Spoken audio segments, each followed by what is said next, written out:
Danantara itu memang harus ada di Indonesia menurut gue.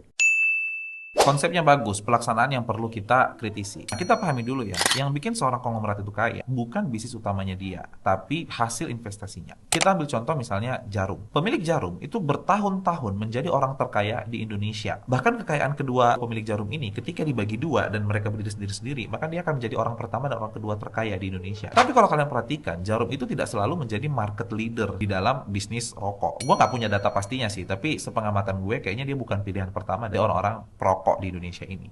Jadi apa yang bikin Jarum ini jadi orang terkaya di Indonesia? Investasinya dia. Uang dari rokok tadi dipakai untuk membeli perusahaan-perusahaan yang secara kinerja bagus. Perusahaan-perusahaan yang dibeli oleh Jarum misalnya adalah BCA, Polytron, Tiket.com. Dan yang terakhir yang ramai kemarin, beli Bakmi GM. Perusahaan yang dibeli ini menghasilkan uang yang lebih maksimal karena perusahaannya sehat dan berikan profit yang juga maksimal. Jadi perusahaan yang diinvestasikan menghasilkan profit, profitnya dipakai lagi untuk berinvestasi. Nah, cara kerja Danantara itu kurang lebih seperti itu. Uang-uang negara yang dipakai di investasi itu ditaruh di berbagai instrumen investasi untuk memaksimalkan profitnya. Jadi dia bekerja seperti semacam holding. Dan ini nggak bisa dikerjakan oleh pemerintah. Kenapa? Karena pemerintah itu sebenarnya urusannya birokrasi. Mereka terbiasa membuat regulasi, memikirkan gimana nanti masyarakat makan, memikirkan compliance terhadap aturan-aturan, dan seterusnya. Aktivitas utamanya pemerintahan itu bukan mengelola investasi. Sehingga memang butuh satu lembaga yang ngurus investasi. Tapi apakah pelaksanaan Danantara ini baik? Kita bahas di konten berikutnya.